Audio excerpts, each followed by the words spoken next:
Assalamu alaikum warahmatullahi wabarakatuh. Bismillahirrahmanirrahim. This is me Shiza Auto from Yes Learn forum page.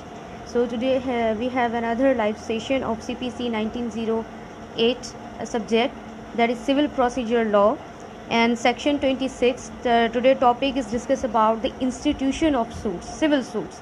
कि institution of civil suits होते कैसे हैं और उनकी institutions होती कैसे हैं. तो ये एक बहुत बड़ा एक प्रोसेस है, एक प्रोसीजर है जो कि सिविल प्रोसीजर कोड 1908 के अंदर जो हमें दिया गया है. पहले तो सबसे पहले हम सब्सटेंटिव पार्ट इसका पढ़ेंगे कि section 26 what says about. So let's learn and study.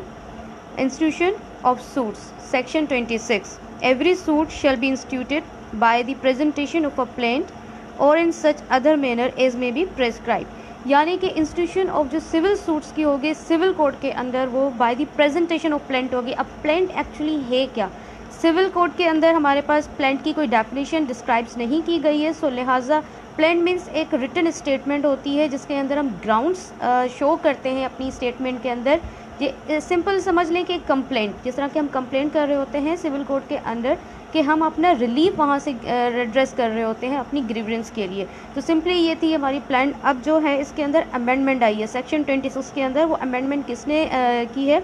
वो है इस्लामाबाद कैपिटल टेरिटरी अमेंडमेंट. वहीं पे ही एप्लीकेबल होगी, लिहाजा दूसरे प्रोविंसेस या दूसरे पार्ट्स ऑफ पाकिस्तान में एप्लीकेबल नहीं होगी. तो लिहाजा it is very important to study about the amendments of CPC के. जहाँ जहाँ अमेंडमेंट आएगी मैं आपको उसके साथ साथ उसकी अमेंडमेंट भी स्टडी कराऊंगी. कि अब जो इस्लामाबाद कैपिटल टेरिटरी की जो अमेंडमेंट आई है वो आई है, एडिशन किन किन की आई है? 2, 3, 4 के अंदर आई है. यहाँ पे सिर्फ जो है हमारे पास पहले जो मैंने अभी पढ़ा जिसके अंदर अमेंडमेंट नहीं है उसके अंदर सिर्फ जो है वो सबसेक्शन 1 की है. अब यहाँ पे एडिशन 2, 3, 4 की. अब 2, 3, 4 की एडिशन एक्चुअली है क्या? So let's learn. कहता है कि on presentation of the plaint it shall be the duty of the court to prima facie stay satisfied self of jurisdiction, cause of action and limitation. यानी कि जिस court के under कोई भी civil suit institute होता है bye the presentation of plaint, तो उसका ये फ़र्ज़ है, उसकी ड्यूटी है उसके पास कि सबसे पहले आया उसके पास जुरिडिक्शन है या नहीं है, यानी कि टेरिटोरियल और पेक्यूलियर जुरिडिक्शन. उसके बाद वो कॉज ऑफ एक्शन देखे कि कॉज ऑफ एक्शन उसके अंदर मेंशन है या नहीं है जिसके ऊपर वो क्लेम कर रहा है. और लिमिटेशन, यानी कि कोई ऐसा सिविल सूट तो नहीं है जो कि बार्ड बाय लिमिटेशन लॉ है. अगर किसी की मतलब सूट की जो है टाइम पीरियड वो 3 ईयर है या 6 ईयर है, 12 ईयर है, या फिर कोई भी ऐसा सूट है जिसकी लिमिटेशन लॉ के अंडर जो है वो टाइम पीरियड दिया गया है, अगर वो उससे बार कर गया है, उससे उसके बाद कोई सिविल सूट दाखिल होता है bye the presentation of plaint, तो फिर वो बार हो जाएगा, वो जो है वो नहीं चलेगा उस कोर्ट के अंदर. तो ये ड्यूटी दी गई है. अब सबसेक्शन 226 के अंदर ये अमेंडमेंट आई है. और सबसेक्शन 3 ऑफ सेक्शन 26 की जो अमेंडमेंट 3 आई है वो ये है, the plaintiff shall at the time files as many copies of the plaint. यानी कि प्लेंटिव जो है जब प्रेजेंटेशन करेगी प्लेंट की तो उसके साथ साथ उसकी कॉपीज़ भी फाइल कराएगा. And accompanying documents as there are defendants the suit to be send along with the summons and two extra copies of the entire set. यानी कि उसके साथ अगर कोई डॉक्यूमेंट है, यानी कि अगर उनके बीच में कोई एग्रीमेंट हुआ है, उस एग्रीमेंट का कोई उनके पास डॉक्यूमेंट है या कोई अदर कोई डॉक्यूमेंट जिसके ऊपर वो रिलाई कर रहा है, तो वो डॉक्यूमेंट और उसकी कॉपीज़ और उसका पूरा सेट बना के देगा ताकि समन्स के साथ वो भेजा जा सके. अब जो इसके अंदर सबसेक्शन 4 की जो अमेंडमेंट है सेक्शन 26 की वो ये है, it shall be the duty of the court to maintain electronic records of proceeding in suits as may be prescribe. यानी कि अब ये ड्यूटी होगी कोर्ट की कि जो भी प्रोसीडिंग चलेगी सूट्स की वो उसकी जो है वो इलेक्ट्रॉनिक जो है उसके पास होना चाहिए, उसके पास रिकॉर्ड होना चाहिए. सो ये थी अमेंडमेंट सेक्शन 26 की कि इंस्टीट्यूशन ऑफ सूट्स होगी कैसे. अब जो है प्रोसीजर पार्ट की तरफ चलते हैं कि एक्चुअली जो है कैसे उसका प्रोसीजर होगा, क्योंकि बहुत इंपॉर्टेंट है कि जब आप सिविल सूट इंस्टीट्यूट कराएं तो उसका प्रोसेस आपको पता होना चाहिए एज बीइंग दी एडवोकेट और as being the student of law. तो जो है सबसे पहले ऑर्डर 4 हमें क्या कहता है? The institution of suits. अब इसका रूल 1 जो है, suit to be commence by a plaint. यानी कि सूट की जो शुरुआत होगी, बिगनिंग होगी, वो होगी bye the presentation of plaint, जैसे कि मैंने आपको पहले प्लेंट के बारे में बताया. अब इसका सब रूल 1 कहता है, every suit shall be instituted by presenting a plaint to the court or such officer as it appoints in this behalf, यानी कि कोर्ट के अंदर या फिर कोर्ट के अंदर कोई भी ऐसा ऑफिसर जो है अपॉइंट किया गया है कि वो जो है वो फाइल कर सके suit bye the presentation of plaint, उस प्लेंट को जो है वो सूट कर सके, फाइल कर सके उसके पास। अब इसका सब रूल 2 कहता है every plaint shall comply with the rules contain in order 6 and 7 as far as they are applicable. सारे रूल्स नहीं, यानी कि ऑर्डर 6 और 7 के अंडर जितने भी रूल्स हैं जो कि एप्लीकेबल हो रहे हैं प्लेंट के ऊपर, इंस्टीट्यूशन ऑफ सूट्स के ऊपर, तो वो एप्लीकेबल होंगे। उन रूल्स के तहत ही जो है आप अपनी जो है वो प्लेंट प्रेजेंट कर सकते हैं in the competent court of jurisdiction. So सबसे पहले अब इसका जो सब रूल 2 है वो है रजिस्टर ऑफ सूट्स, लेकिन मैं इसको पहले नहीं पढ़ूंगी। क्यों इसको पहले हम लर्न नहीं करेंगे? क्योंकि रजिस्ट्रेशन से पहले एक बहुत बड़ा प्रोसीजर, एक प्रोसेस है कि प्लेंट जब आप प्रेजेंट करते हो उन सारे स्टेप्स से गुजर कर पास होकर फिर ही आपका सूट जो है वो रजिस्टर्ड होता है। उसके ऊपर नंबर लगता है उस ईयर का, और वो उस बुक के अंदर जो कि एक किस्म की आप एंट्री समझ लें, जब आपका सूट उसके अंदर इंस्टीट्यूट होता है फिर उसके बाद रजिस्टर्ड होता है। There is a major difference between institution of suit and registration of the suit, लेकिन पहले उन स्टेप्स को पार करके आना पड़ता है, फिर ही आपका जो सूट है वो रजिस्टर्ड होता है आपकी कोर्ट के अंदर, फिर आपकी प्रोसीडिंग्स और ट्रायल्स चलते हैं। सो उससे पहले ऑर्डर 1 जो है हमारे पास,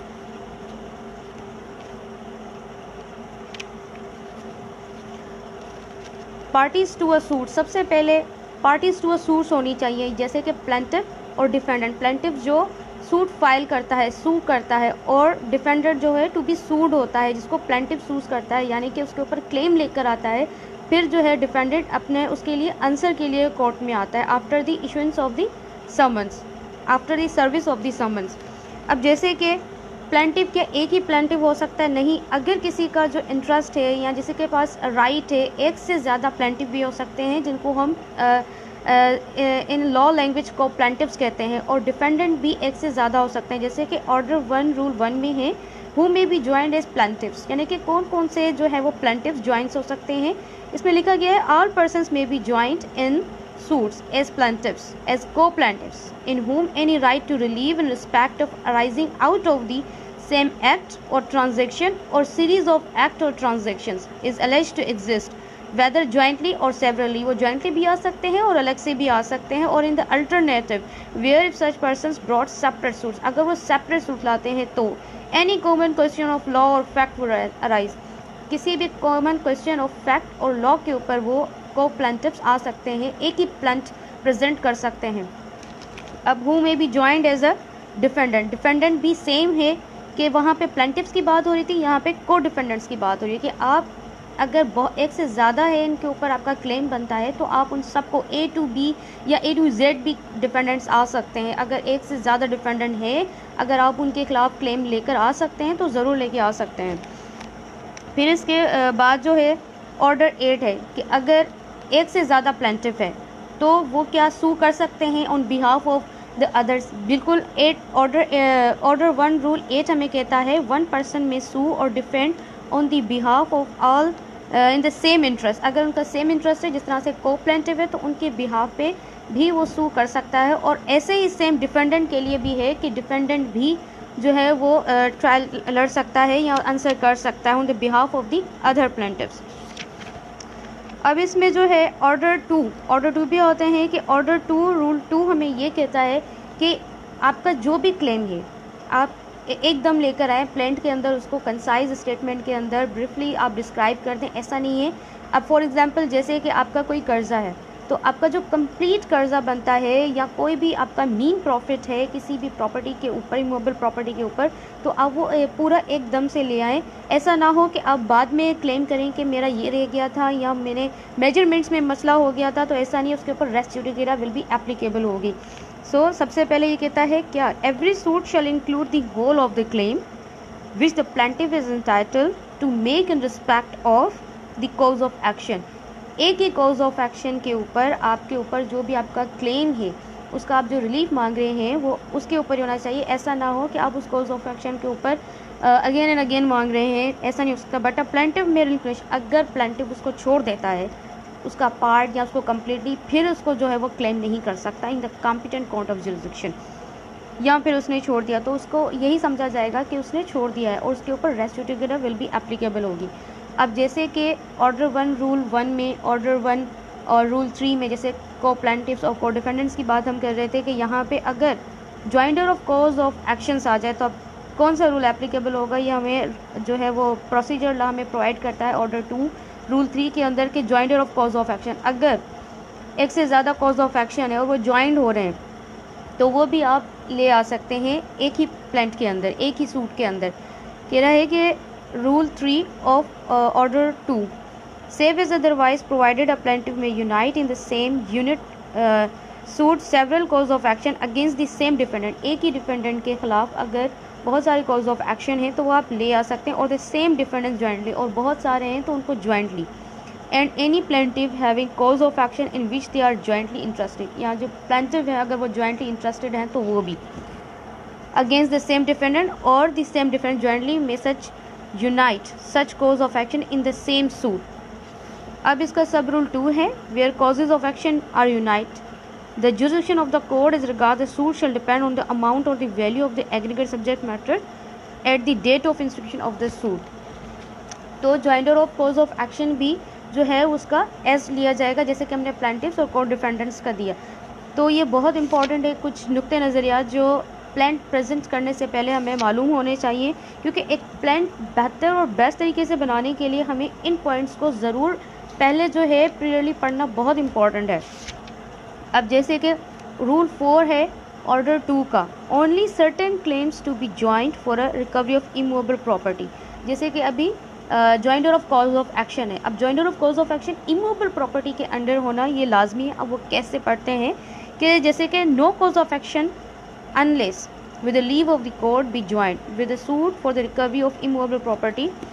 कोई भी ऐसा कॉज ऑफ एक्शन ज्वाइन नहीं किया जाएगा with the leave of the court, यानी कि एप्लीकेशन फाइल करेंगे कोर्ट के अंदर, लेकिन एक्सेप्ट इनके अलावा अब वो ये ग्राउंड दिए गए हैं। इसका जो क्लॉज ए है रूल 4 का order 2, claims for mean profits or area of rents in respect of the property claimed or any part thereof. B. Claims for damages for breach of any contract under which the property or any part thereof. And C. Claim in which the relief sought is based on the same cause of action, यानी कि अगर कोई भी आपका contract हुआ है या immovable property में आप पोजीशन लेना चाह रहे हैं तो उसकी मीन प्रॉफिट के लिए भी आपको जो है वो प्लेंट में बताना पड़ेगा, ब्रीफली स्टेटमेंट आपको ग्राउंड्स देने पड़ेंगे, और उसका कोई डैमेज पहुंचा है उस ब्रीच से कॉन्ट्रैक्ट के तो आप वो डैमेज भी क्लेम करेंगे एक साथ ही। अब इसके बाद जो है ऑर्डर 6, ऑर्डर 6 क्या है कि प्लेडिंग्स है। प्लेडिंग्स सिंपली मीन्स प्रेस्क्राइब दी रिटन स्टेटमेंट और प्लेंट, क्योंकि आज जो है वो जस्ट मैं बात करूँगी प्लेंट के ऊपर, तो सिंपली प्लेडिंग्स मीन्स प्लेंट हेयर। और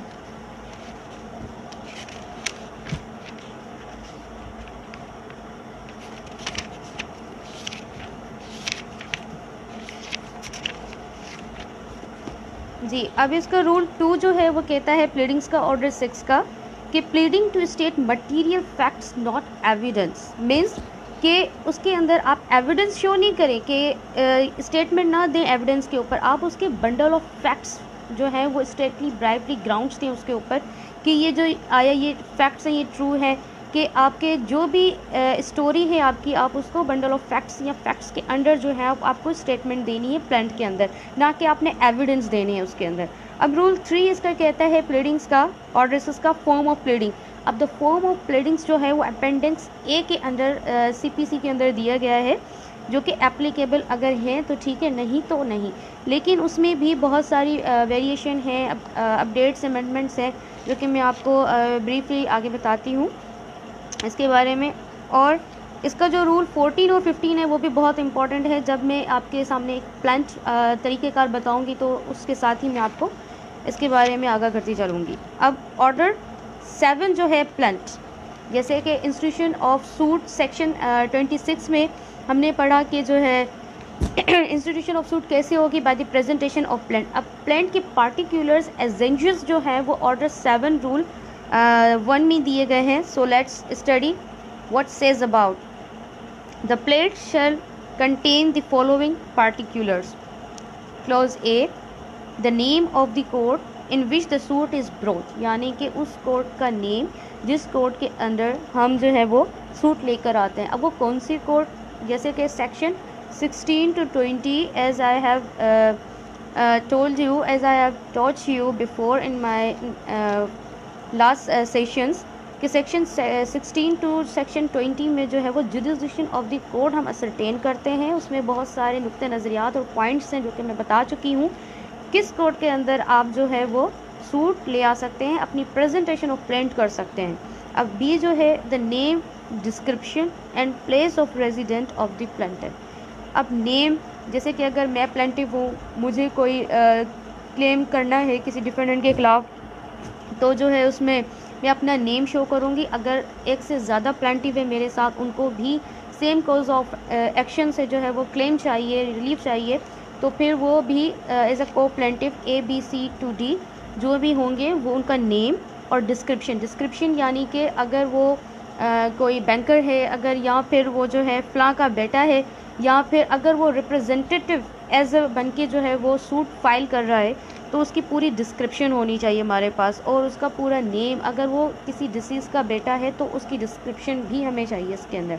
और the place of resident of the plaintiff, यानी कि प्लेंटिव जहाँ रहता है, अगर वो रेजिडेंस नहीं देगा तो उसके ऊपर समन्स या नोटिस जो है वो कोर्ट नहीं दे पाएगी, और उसका जो है बहुत बुरा इफेक्ट पड़ेगा केस के ऊपर।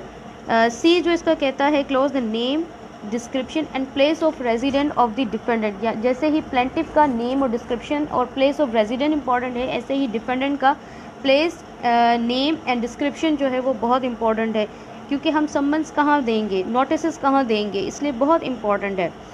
अब क्लॉज डी इसका कहता है, वेयर द प्लेंटिव और द डिफेंडेंट इज़ माइनर और a person of unsound mind, a statement to that effect. अगर कोई भी प्लेंटिव या डिफेंडेंट, वेदर अ प्लेंटिव और अ डिफेंडेंट इज़ माइनर, क्योंकि माइनर के ऊपर आप सूट फाइल नहीं कर सकते, ना ही उसके वो ही सू कर सकता है, क्योंकि वो माइनर है under the law, under the eyes of the law. तो उसके लिए नेक्स्ट फ्रेंड या फिर जो गार्जियन होता है उसको अपॉइंट होना बहुत इंपॉर्टेंट होता है थ्रू दी कोर्ट, और उसकी स्टेटमेंट प्लेंट के अंदर देना बहुत इंपॉर्टेंट है कि मैं आया गार्जियन हूँ या नेक्स्ट फ्रेंड हूँ, तो जो है मैं प्रेजेंट कर रहा हूँ plaint on the behalf of the minor और अनसाउंड माइंड, और डेट भी देनी है कि वो कहाँ से लेकर कहाँ तक जो है वो अनसाउंड माइंड रहा या माइनर रहा। The facts constituting the cause of action when it arose. अब जो हमारे पास फैक्ट्स होते हैं, वो फैक्ट्स जो है वो बताते हैं कि कोज ऑफ एक्शन अरोज कैसे हुआ है। अब ये इम्पॉर्टेंट इसलिए है क्योंकि हम असरटेन करते हैं कि आपका जो लिमिटेशन पीरियड है आपके सूट का, वो यहाँ से असरटेन होता है, और जुडिशन ऑफ द कोर्ट यहाँ से असरटेन होती है कि कोज ऑफ एक्शन हुआ कहाँ पर है और कब हुआ, क्योंकि वहीं से आपका जो filing of time period of the filing of the suit वहीं से स्टार्ट होता है। टाइम पीरियड जो आपका लिमिटेशन लॉ जो हमें देता है वहीं से रन करना स्टार्ट हो जाता है। अब इसका एफ है, the fact showing the court has a jurisdiction. अब जितने भी आप बंडल ऑफ फैक्ट्स आप जो स्टेट करते हो, ग्राउंड्स देते हो अपनी प्लेंट के अंदर, वो डिफाइन करते हैं jurisdiction of the court has the jurisdiction. ठीक है। अब जी जो है इसका, relief which the plaintiff claims, यानी कि जो भी रिलीफ अगर प्लेंटिव मांग रहा है, जैसे कि पोजीशन ऑफ इमूवेबल प्रॉपर्टी है, या मीन प्रॉफिट है, या फिर अगर वो अपना उधार मांग रहा है फॉर दी डैप है, या डैमेजेस हुए हैं for the breach of contract है, या डिसोल्यूशन ऑफ मैरिज है, या जो भी उसकी मेंटेनेंस के होते हैं जो भी चार्जेस, वो अगर रिलीफ में अपनी प्रेयर में मांग रहा है तो वो रिलीफ इसका जी कह रहा है। एच कह रहा है, where the plaintiff has allowed a set off or relinquish a portion of the claim, the amount so allowed or relinquished and, यानी कि इसमें ऑर्डर 2 रूल 2 की यहाँ पे एप्लीकेबिलिटी आ जाती है। अगर प्लेंट में आप भूल जाते हैं प्रेजेंटेशन के टाइम के जो है रिलीफ जो आपने छोड़ दिया है, या उसका सेट ऑफ कर लिया है, या उसका पार्ट या कोई भी आपने उसका छोटा पोर्शन आपने छोड़ दिया, तो बाद में आके आप ये नहीं कह सकते कि जो है मैं भूल गया था या मुझे इसका इल्म नहीं था, तो उसके ऊपर रेस्ट जुडिकेटर विल बी एप्लीकेबल हो जाता है। आप दोबारा क्लेम नहीं कर सकते उसके ऊपर, आपको एक साथ ही करना होता है। अब इसका आई कहता है, I statement of the value of the subject matter of the suit for the purpose of the jurisdiction and court fees so far as the case admits. अब statement of the value of the subject matter of the suit, क्या जो भी आपका suit की जो subject matter है उसके ऊपर वैल्यूएशन जो है वो लाजमी है, जो कि आप वैल्यूएशन सूट वैल्यूएशन एक्ट 1887 के तहत आप उसको डिटरमाइन करते हैं, उसकी प्रोविजंस के तहत अब वो इतना इम्पोर्टेंट क्यों है? सूट वैल्यूएशन एक्ट 1887 के प्रोविजंस से हम वैल्यूएशन जो निकालते हैं अपने value of the subject matter, वो इसलिए इंपॉर्टेंट है क्योंकि हम उससे कोर्ट फीस डिटरमाइन करते हैं under the provisions of the court fees act 1870, और फिर हम उसके तहत ही जुरिसडिक्शन ऑफ द कोर्ट जो है वो पिक्यूलियरी जुरिसडिक्शन ऑफ द कोर्ट जो है वो असरटेन करते हैं। अब जैसे कि इसका रूल, जितने भी ये एजेंजर्स थे ये प्लेंट के थे, ये बहुत इंपॉर्टेंट है। अगर आपकी प्लेंट इसके तहत नहीं होगी तो वो जो है आपकी प्लेंट रिजेक्ट भी हो सकती है, आपका सूट डिसमिस भी हो सकता है। अब इसके रूल 2 की तरफ चलते हैं। Order 7 rule 2, in money suits, अगर आपका कोई सूट एज अ मनी है जिसमें कोई पैसे वगैरह हैं या आपने उधार दिया है, तो उसमें क्या कह रहे हैं कि concise statement of the sum of that money होना चाहिए आपके प्लेंट के अंदर। अब रूल 3 जो है, where the subject matter of the suit is immovable property, तो अगर सब्जेक्ट मैटर आपका जो सूट का है वो इमूवेबल प्रॉपर्टी है, या फिर suit for specific performance of immovable property की पोजीशन, या फिर जो है वो एग्रीमेंट टू सेल है, execute in favour of the plaintiff है, या फिर पोजीशन है उसकी, या फिर कोई भी इमूवेबल प्रॉपर्टी है उसके, वो आपका सब्जेक्ट मैटर है आपके सूट का, तो उसके लिए इम्पॉर्टेंट है कि उस इमूवेबल प्रॉपर्टी की डिस्क्रिप्शन, कि वो कहाँ है, क्या प्लॉट नंबर है, किस सिटी में है, किस एरिया में है, और जितने भी उसके डिस्क्रिप्शन आते हैं कि एक असरटेन किया जाए इमूवेबल प्रॉपर्टी को, तो वो आप उसकी डिस्क्रिप्शन अपनी प्लेंट में देंगे। बल्कि उस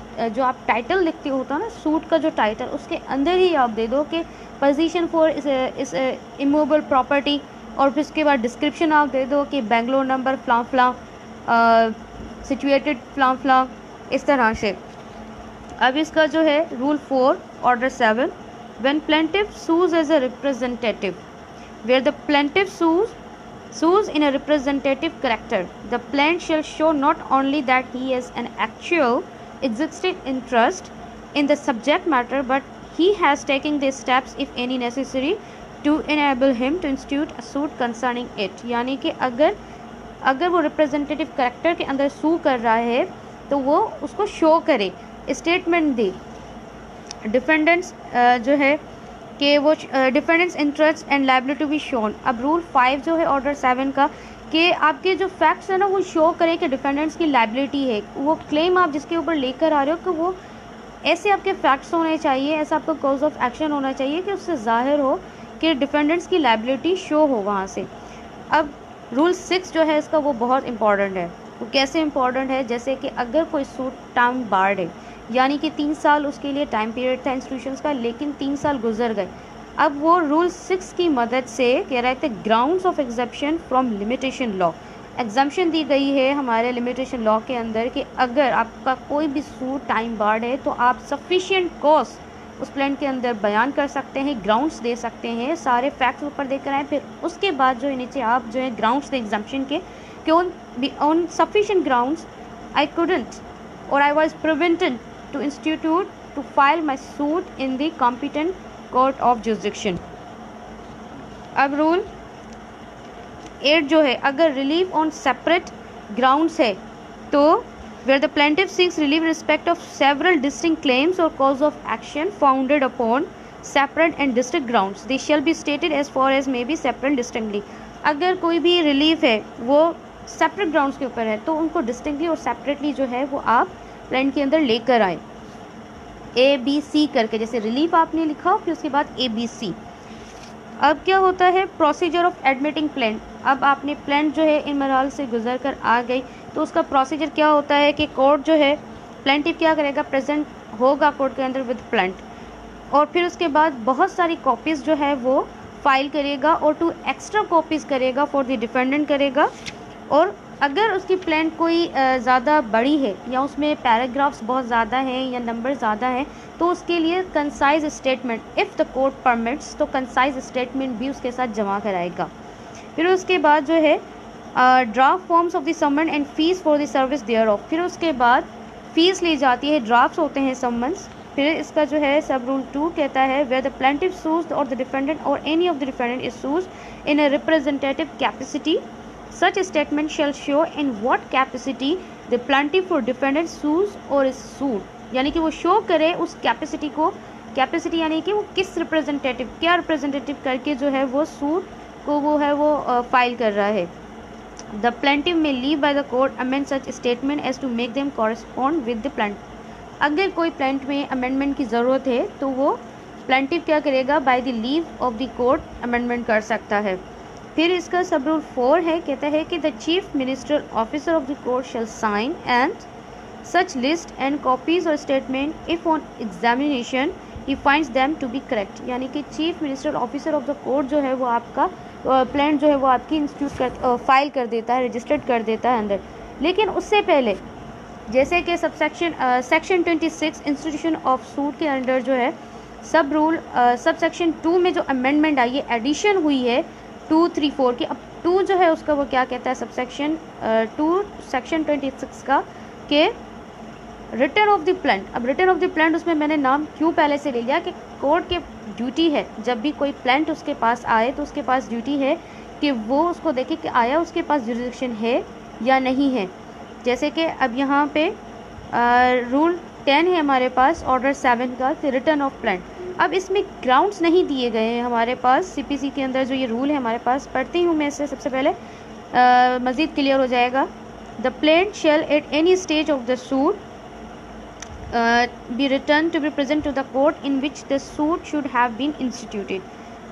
अब इसके अंदर ये है कि जिस कोर्ट के अंदर सूट इंस्टीट्यूट होना चाहिए वहाँ, लेकिन यहाँ पे ग्राउंड्स नहीं दिए गए। तो सिंपली इसके ग्राउंड्स क्या होते हैं, कोई भी आप प्लांट जब आप प्रेजेंट करते हो किसी भी कोर्ट के अंदर तो उसके ये होता है कि उसके पास अगर पिक्यूनरी जुरिडिक्शन नहीं है, अगर टेरिटोरियल जुरिडिक्शन नहीं है तो भी नहीं हो सकता। ये 2 ग्राउंड्स हो सकते हैं। अगर टेरिटोरियल जुरिडिक्शन है तो फिर रिटर्न होगी, बिल्कुल होगी। अगर उसके पास पेक्यूनरी जुरिडिक्शन नहीं होगी तो रिटर्न की जाएगी। फिर उसका प्रोसीजर होता है जो कि इसका सब रूल 2 कहता है, रूल 10 का order 7। On returning a plant the जज शैल इंडोर्स देयर ऑन। उस प्लांट के ऊपर वो इंडोर्स करता है, साइन करता है और डेट डालता है कि प्रेजेंटेशन कब उसको प्रेजेंट किया, और फिर उसके return the name of the party presenting it and brief statement of the reasons for returning it. उसके रीजंस देगा कि पिक्यूनरी जो जुरिडिक्शन मेरे पास नहीं है मैं इसको कैसे एंटरटेन करूं, या तो फिर टेरिटोरियल जुरिडिक्शन नहीं है, टेरिटोरियल जुरिडिक्शन है तो फिर पिक्यूनरी जुरिडिक्शन नहीं है तो वो रिटर्न की जाएगी। यहाँ पे हमारे पास अब बात आती है कि जो टाइम पीरियड है रिटर्न ऑफ द प्लांट का, क्योंकि कॉम्पिटेंट जुरिडिक्शन नहीं थी कोर्ट के पास, उस वहाँ से रिटर्न हुई, ये तो ड्यूटी ऑफ द कोर्ट थी। अब यहाँ पे हमारे पास लिमिटेशन एक्ट का सेक्शन 14 एप्लीकेबल होता है कि exclusion of time of proceeding bona fide in the court without jurisdiction, यानी कि उस कोर्ट के ऊपर हैविंग नॉट जुरिडिक्शन। तो वहाँ से लेकर अगर आपकी प्लान रिटर्न होती है तो आपका टाइम पीरियड स्टॉप हो जाता है, वहाँ से एक्सक्लूड किया जाता है। लेकिन जब से आपकी प्लान जो है वो सही कोर्ट कॉम्पिटेंट कोर्ट के पास जाती है तो वहाँ से आपका टाइम स्टार्ट हो जाता है, यहाँ से आपका टाइम स्टॉप हो जाता है। टाइम जो है आपका वो रन नहीं होता। ये आपको जो है एक्सक्लूजन दी गई है एक सेक्शन 14 ऑफ लिमिटेशन एक्ट 1908 के अंदर।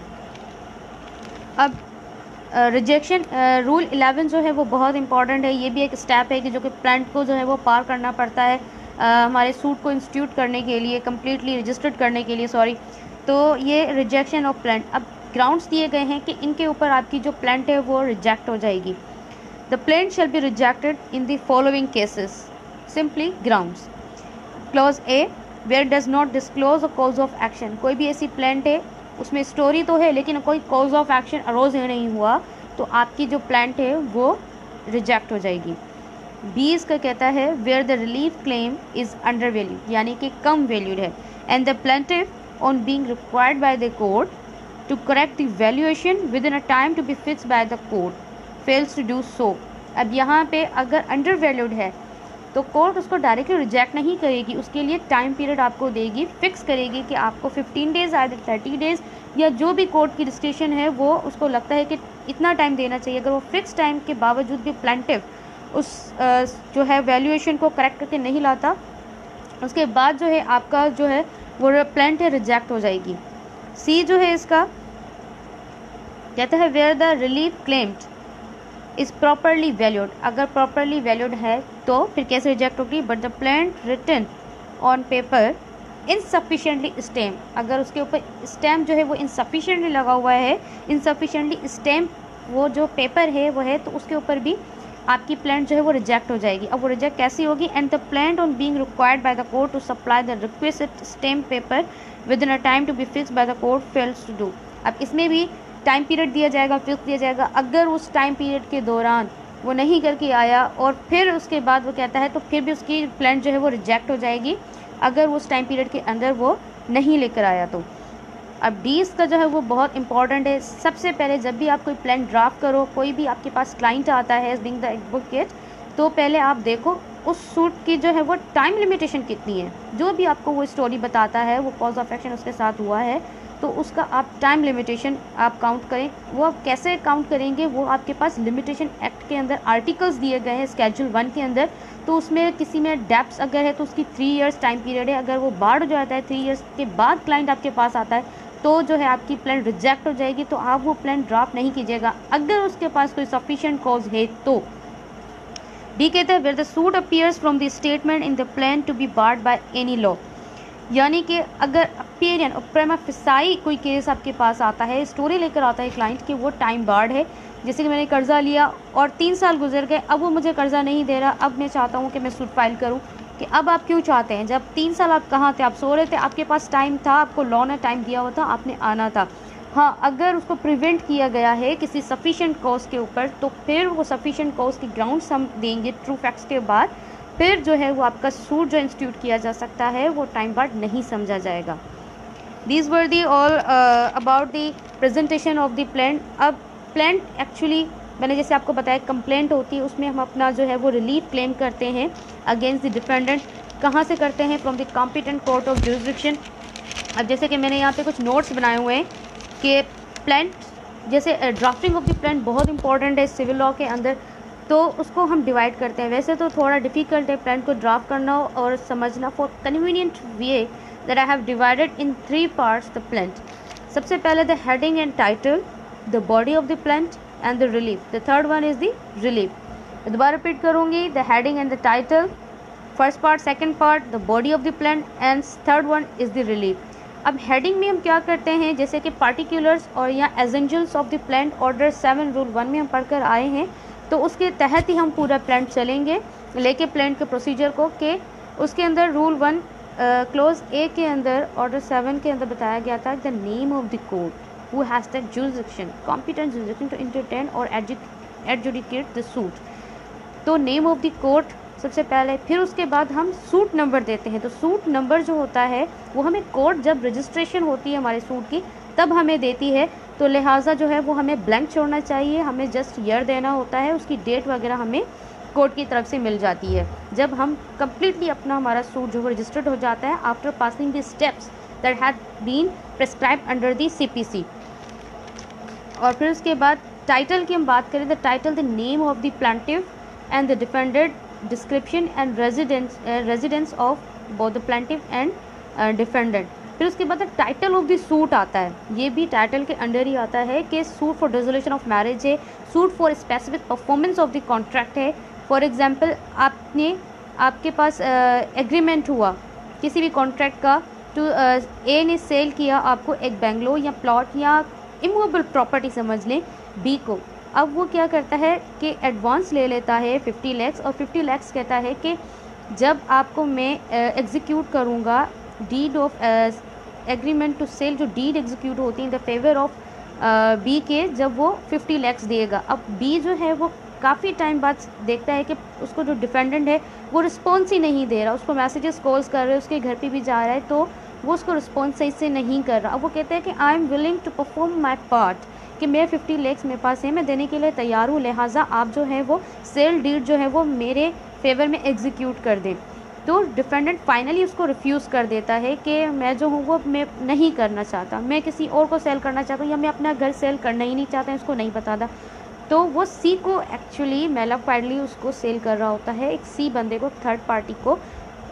यानी कि अगर वो 1 करोड़ में आपको सेल करने का एग्रीमेंट हुआ, अब वो 1.5 करोड़ या 2 करोड़ के जो है वो सेल कर रहा है थर्ड पार्टी को। अब उसका मैलाफाइड इंटेंशन हो गया क्योंकि ज़्यादा पैसे उसको मिल रहे सी से, इस वजह से, क्योंकि मार्केट वैल्यू बढ़ रही है उस हिसाब से। तो फिर प्लेंटिफ के पास ये राइट है, ये इख्तियार है कि वो इंस्टीट्यूट करे अपना सूट सिविल कोर्ट जिसके पास कॉम्पिटेंट जुरिसडिक्शन हो उसकी जुरिसडिक्शन असरटेन करें। सेक्शन 16 to 20 बहुत डिटेल में मैंने आपको पढ़ाया है कि आप असरटेन कैसे करते हैं जुरिसडिक्शन जहाँ पे इमूवेबल प्रॉपर्टी सिचुएट करती है, या फिर पेक्यूनियरी जुरिसडिक्शन भी असरटेन करना बहुत इंपॉर्टेंट है, या तो फिर डिफेंडेंट जहाँ रिजाइड करता है, लेकिन इमूवेबल प्रॉपर्टी के लिए जहाँ वो सिचुएट करती है तो उस कोर्ट के पास जो है वो जुरिसडिक्शन होती है कि वो उस सूट को इंटरटेन कर सके, एडजुडिकेट द मैटर कर सके। तो फिर अब जो है वो पैसे पोजीशन के लिए तो करेगा, लेकिन अब जो वो स्पेसिफिक परफॉर्मेंस के लिए जो है वो सूट इंस्टीट्यूट कर सकता है कि लिहाजा सेल डीड जो है वो उसके फेवर में एग्जीक्यूट करे, जो कि डिफेंडेंट अब जो है मेलाफाइडली जो है वो किसी और को सेल करने जा रहा है। तो कैसे अब वो फैक्ट्स करेगा, अब वो फैक्ट्स कैसे, the body of the plaint. अब body of the plaint is the most important part of the plaint होता है, जिसके ऊपर आपकी प्लांट जो है वो प्रेजेंट होती है कोर्ट के अंदर, और उसके तहत ही आपका जो सूट है वो इंस्टीट्यूट होता है, रजिस्टर्ड होता है। अब रजिस्ट्रेशन कैसे होती है कि आप उसमें बंडल ऑफ फैक्ट्स लेकर आते हो। तो cause of action means what, the bundle of facts. अब इसमें आप फैक्ट्स बताते हो, आप एक क्लाइंट की पूरी स्टोरी बताते हो कि जो डिफेंडेंट है ऊपर इन प्लांटिव के बीच में जो है वो एग्रीमेंट टू सेल हुआ था और फिर इतने रुपीज़ का हुआ था, आप वो अमाउंट भी क्लियरली बताओगे, और फिर उसके अंदर अगर कोई टाइम एसेंस है, टाइम की एसेंस ही है तो आप टाइम भी उसमें मेंशन करोगे, और फिर कब से जो कॉज ऑफ एक्शन अरोज हुआ है कि कब से उसने रिफ्यूज़ किया था कि जो है मैं अब जो अपनी प्रॉपर्टी है वो आपके नहीं दे सकता, लिहाजा मैं आपको एडवांस आपको वापस कर रहा हूँ, या फिर मैं आपको जो है उसके अल्टरनेटिव दे रहा हूँ। तो नहीं, लेकिन स्पेसिफिक रिलीफ एक्ट के अंदर हमारे पास राइट्स दिया गया है कि आप सूट फाइल कर सकते हैं कि स्पेसिफिक परफॉर्मेंस के लिए। फिर उसके बाद जो हमारे पास जो आती है जुरिसडिक्शन ऑफ द कोर्ट। अब जुरिसडिक्शन ऑफ द कोर्ट कैसे, तो कॉज ऑफ एक्शन जो है जैसे इमूवेबल प्रॉपर्टी कहाँ सिचुएट करती है, तो फिर वो भी जो है जुरिसडिक्शन असरटेन करती है। फिर उसके बाद वैल्यूएशन ऑफ द सूट हमारे पास the body of the plaint के अंदर आता है कि आपके पास जो सब्जेक्ट मैटर है उसके ऊपर आप कैलकुलेट करते हो वैल्यूएशन ऑफ द सूट, जो कि सूट वैल्यूएशन एक्ट 1887 के अंदर जो आप करते हो। फिर उसके बाद हमारे पास कोर्ट फीस आती है। कोर्ट फीस आप जो है आपको देना बहुत इंपॉर्टेंट है, अदरवाइज़ जो है वो रिजेक्ट हो जाएगी आपकी प्लांट। आप कोर्ट फीस असरटेन कैसे करोगे, सूट वैल्यूएशन के तहत करोगे, और जुरिसडिक्शन भी आपकी तभी असरटेन होगी परफेक्टली। अब प्लेंटिफ के लिए जो है वो ड्यूटी है कि वो राइट करे separately and distinctly the valuation of his claim for the purpose of the court fees and jurisdiction as I have told you before. उसके बाद प्रेयर यानी कि थर्ड पार्ट जो होता है प्लांट का वो रिलीव होता है। रिलीव यानी कि जिसके अंदर आप क्या क्लेम लिख कर आते हो, आपको क्या रिलीफ चाहिए कोर्ट से, आपको कोर्ट क्या ग्रांट करे रिलीफ, जैसे कि स्पेसिफिक परफॉर्मेंस आपको चाहिए, या पोजीशन ऑफ इमूवेबल प्रॉपर्टी चाहिए, डैमेजेस क्लेम कर रहे हैं उस हिसाब से। अब प्रेयर में जितनी प्रेयर आपकी बेस्ट होगी, जितनी प्रेयर के अंदर आप रिलीव आप अपने बेहतरीन अंदाज से या फिर कॉस्ट जो होगी वो आप लिखेंगे, उसी लिहाज से आपकी प्लांट भी बहुत ज़बरदस्त होगी और आपको कोर्ट इस कन्वीनियंटली जो है वो आपको कॉस्ट जो है वो उसका अवार्ड कर सकेगी डिफेंडेंट को। तो प्रेयर आपकी बहुत इंपॉर्टेंट होनी चाहिए, बहुत क्लियरली वाज़े तौर पे होनी चाहिए। फिर उसके बाद ऑर्डर 6 की तरफ हम आते हैं कि रूल 14 में कहा गया था कि sign signature of the parties, यानी कि प्लांटिव के जो भी पार्टी प्लांटिव है, जो भी क्लाइंट आपके पास आया उसका साइन होना बहुत इंपॉर्टेंट है, जैसे कि प्लेडिंग्स में होता है हमारे पास, यानी कि प्लांट है हमारे पास। फिर उसके बाद हमारे पास वेरिफिकेशन आती है। वेरिफिकेशन हमें कहाँ से दी गई, अब आप बोलेंगे कि particulars of the plant order 7 rule 1 के अंदर तो आपने ना साइन कब बताया ना वेरिफिकेशन कब बताया, तो वो इसमें ऑर्डर 6 के अंदर हमें बताया गया है। इसी वजह से मैंने ये पूरा प्रोसेस ऑर्डर 4 रूल 2 से पहले ये पूरा प्रोसेस मैंने बताया कि रजिस्ट्रेशन तक हम आते कैसे हैं।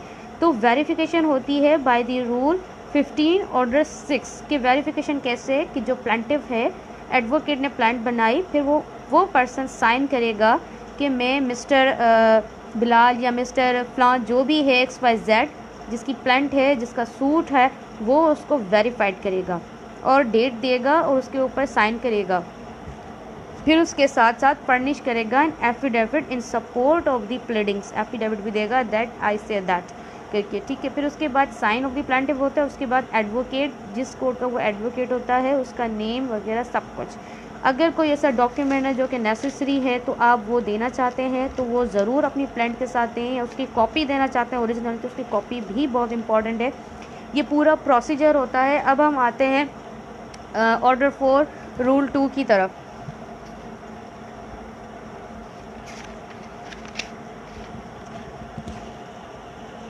Register of suits.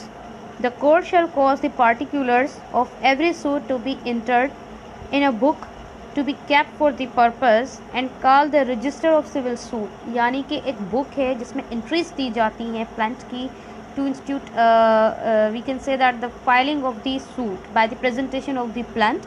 वो एक बुक होता है जिसमें एंट्रीज होती हैं, हम उसको क्या कहते हैं लॉ की लैंग्वेज में रूल 2 और 4 का कह रहा है the register of civil suits, जिसके अंदर सिविल सूट्स की एंट्रीज होती है। इन सारे स्टेप्स के गुजरने के बाद वो रिजेक्ट नहीं हुई और फिर रिटर्न नहीं हुई, कॉम्पिटेंट कोर्ट के पास आई है, आया सब कुछ उसका क्लियर है, उसके बाद such entries shall be number दी जाएगी every year according to order in which the plaints are admitted.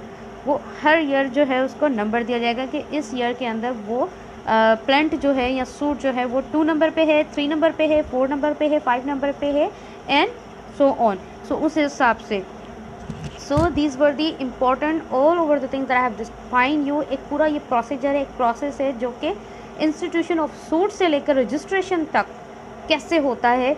ये ऑर्डर 4 रूल 1 से लेकर 2 तक डायरेक्टली नहीं होता। ये जितने भी मैंने order 1, order 2, order 4, order 6 and order 7, these are very important orders and rules हैं। उसमें जो भी एप्लीकेबल हो रहे हैं वो मैंने आपको डिफ़ाइन किए गए हैं। आप जितना इसको डिटेल में और आराम से इसको समझेंगे तो आपको बहुत ईजी कन्वीनियंट होगा एक प्लान ड्राफ्ट करने के लिए। थैंक यू, अल्लाह हाफ़िज़, सी यू नेक्स्ट सेशन।